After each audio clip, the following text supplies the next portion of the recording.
खेळत कुठलाही विषय शिकवतोय तो पहा. आपण गणित सुद्धा मैदानावर शिकू शकतो. आता गणितामधला आज एक घटक पाहणार आहोत आपण, वर्तुळ. कोणता घटक पाहणार आहोत आपण? वर्तुळ. आपण वहीमध्ये वर्तुळ कसं काढायचं हे आपण शिकलेलो आहोत. कंपासच्या मदतीने आपण वर्तुळ काढायला शिकलोय. त्यानंतर आपण आपल्या तांब्या, वाटी, फुलपात्र ह्यांचा आकार ठेवून आपण वर्तुळ काढलेले. आज आपण मैदानावर एकदम खेळत खेळत वर्तुळ कसं काढायचं, त्याची जीवा कशी दाखवायची, त्याचा व्यास कसा दाखवायचा, त्याची त्रिज्या कशी दाखवायची हे आपण शिकणार आहोत. जसं वर्तुळ काढण्यासाठी एक केंद्रबिंदू घ्यावा लागतं, तसं आपण हे मैदानावर वर्तुळ काढण्यासाठी एक केंद्रबिंदू म्हणून हा स्टंप इथं लावलाय पहा. आणि जशी आपण कंपास पेटी वापरतो तसे आपल्याला आता इथं एक ठराविक माप घेऊन वर्तुळ काढायचे. त्यासाठी आपण दोरीचा वापर करूयात. ओके. आपल्याला जेवढ्या मापाचं वर्तुळ घ्यायचंय तेवढी आपण दोरीची लांबी घेऊ शकतो. आता आपण एवढी दोरी घेतलेली पहा. त्या ठिकाणी नरेंद्र तिथं तर त्या स्टंपला म्हणजे केंद्रबिंदूला हलवून देऊ नका. आता बघा मी कसं वर्तुळ काढतोय बघा. त्या पद्धतीने बघा वर्तुळ कसं तयार होतंय आपलं. बघा कसं वर्तुळ तयार होतंय.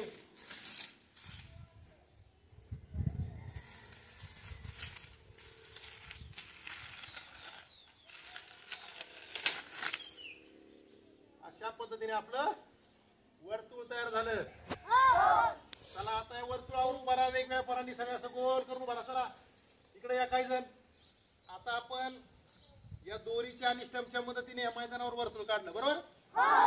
तुम्ही बरोबर वर्तुळावर उभे येत म्हणून तुम्हाला म्हणायचं वर्तुळावरचे बिंदू. काय तुम्ही कुठं उभे येत? वर्तुळावर आहे का नाही? बरोबर त्या वर्तुळावर तुम्ही उभे आहेत. मी कुठे आहे? वर्तुळाच्या आतमधल्या भागात. म्हणून त्याला म्हणायचं वर्तुळाच्या अंतर्भागातले बिंदू. आणि शौर्य आणि ह्या दोन मुली बघा या कुठं उभे आहेत बघा बरं. या वर्तुळाच्या बाहेर. हे वर्तुळाच्या आत आहेत का? वर्तुळावर आहेत का? या आहेत वर्तुळाच्या बाहेर म्हणजे वर्तुळाच्या बाह्य भागातले बिंदू. लक्षात. आता आपण अजून एक गंमत करणार आहोत पहा. हा वर्तुळावर असणारा संभव तर आणि ही वर्तुळावर असणारी सृष्टी यांना जोडणारी जी रेषा आहे का तिला म्हणतात जीवा. काय म्हणतात? जीवा. हा वर्तुळावरचा बिंदू आहे. तो पण वर्तुळावरचा बिंदू आहे. त्यांना जोडणारी रेषा म्हणजे जीवा. वर्तुळावरचे कोणतेही दोन बिंदू वर्तुळावरचे जर एकमेकांना जोडले त्याला जीवा म्हणायचं. म्हणजे ही आहे जीवा. आलं लक्षात. हा वर्तुळावरचा आणखी एक बिंदू बघा जर. ओके. आणि हा वर्तुळावरचा आणखी एक बिंदू. यांना जोडणारी रेषा याला सुद्धा काय म्हणायचं? जीवा. काय म्हणायचं? इथून इथपर्यंत वर्तुळावरचे बिंदू. इथं आतल्या भागाचा काही संबंध आहे का? बाहेरच्या भागाचा काही संबंध आहे का? संबंध कुठे येतोय? जे वर्तुळावरचे बिंदू इथे ते येते. लक्षात. अजून उदाहरण घेऊ आपण. जसे आपण या दोन जीवा तयार केल्या तशीच ही वर्तुळावरची दोन बिंदू जोडणारी आणखी एक जीवा तयार करू आपण.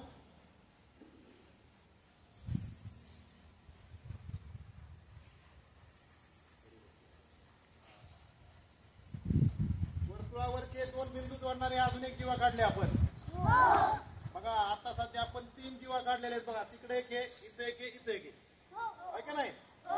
गंमत बघा. याच्यात मोठी जीवा कोणती वाटते बघा बरं तुम्हाला? आणि ही जीवा या वर्तुळ केंद्रापासून जाते. बघा ही वर्तुळ केंद्र आहे. या वर्तुळ केंद्रातून जाते का नाही? तिला म्हणायचं व्यास. काय म्हणायचं? जी जीवा वर्तुळ केंद्रातून जाते तिला व्यास म्हणतात. काय म्हटलं मी? जी जीवा वर्तुळ केंद्रातून जाते तिला काय म्हणायचं? व्यास ठरवण्यासाठी ती जीवा कुठून जायला पाहिजे? कुठून जायला पाहिजे? वर्तुळ केंद्रातून. कुठून? गंमत बघा, तिकडची आपणकडे दे, हे बघा अंतर तेवढंच आहे बघा, हा आपण तिच्याकडे दे, अंतर तेवढंच राहतंय, म्हणजे सगळे ओढून धरा, सगळ्या व्यासाची लांबी सारखीच असते, हे ध्यानात घ्या. सगळ्या जीवांची लांबी सारखी नाही, काही जीव लहान असतात, काही मोठे असतात, पण व्यास मात्र तुम्ही कुणीकडे फिरवला तरी तो सारखाच भरणार. अजून एक गंमत सांगतो, हे काय आहे, वर्तुळ केंद्र. काय आहे, वर्तुळ केंद्र. वर्तुळ केंद्रापासून हे बिंदू येत वर्तुळावरचे, वर्तुळ केंद्रापासून वर्तुळावरचा जो बिंदू आहे याच्या अंतराला म्हणतात त्रिज्या. काय म्हणतात, त्रिज्या. आता गंमत बघा बरं का, इथून त्या वर्तुळावरच्या बिंदू पर्यंत त्रिज्या, इथून त्या वर्तुळावरच्या बिंदू पर्यंत त्रिज्या, सगळ्या त्रिज्या एकसारख्याच्या, कारण माप एकसारखे येते नाही. ही त्रिज्या आणि ही त्रिज्या दोन्ही एकत्र केल्या काय तयार झाले, व्यास. लक्षात आहे का, म्हणजे त्रिज्येच्या दुप्पट व्यास, व्यासाच्या निम्मी त्रिज्या. या उदाहरणात तुमच्या लक्षात यायला पाहिजे की वर्तुळ केंद्रापासून निम्मा भाग इकडे त्रिज्या आहे आणि निम्मा भाग इकडे त्रिज्या आहे. वर्तुळ केंद्र ते वर्तुळ हे अंतर म्हणजे त्रिज्या, त्रिज्येच्या दुप्पट आणि व्यासाच्या निम्मी त्रिज्या. लक्षात.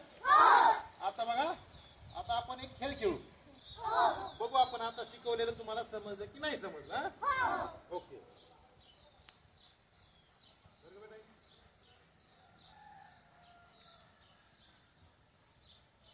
काय म्हणणार रे याला,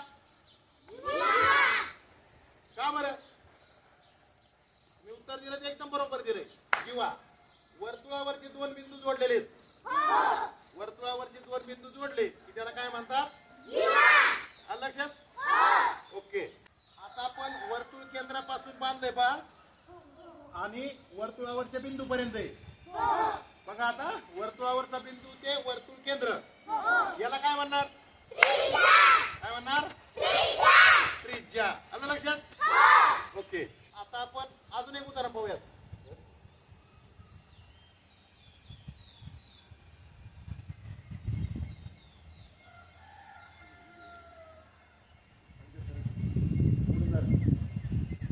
आता बाबर काय, का बरं तुम्ही याला व्यास मानलात, इतर जीवा आहे की नाही, वर्तुळावरचे दोन बिंदू जोडलेत म्हणजे ही जीवा आहे, तरी तुम्ही तिला व्यास का बरं म्हटलात, बोला.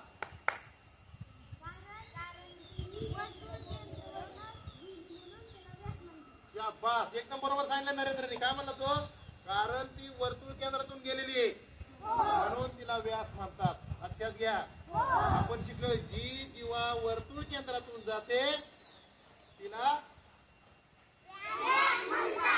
व्यास म्हणतात, है की नाही. आता पहा, ही त्रिज्या आहे, ही त्रिज्या आहे, हा व्यास आहे, या त्रिज्येच्या बरोबर दुप्पट हा व्यास आहे, कारण इथून इकडे एक त्रिज्या आहे, इथून इकडे एक त्रिज्या आहे, दोन त्रिज्या एकत्र केल्या की काय तयार झाला, व्यास.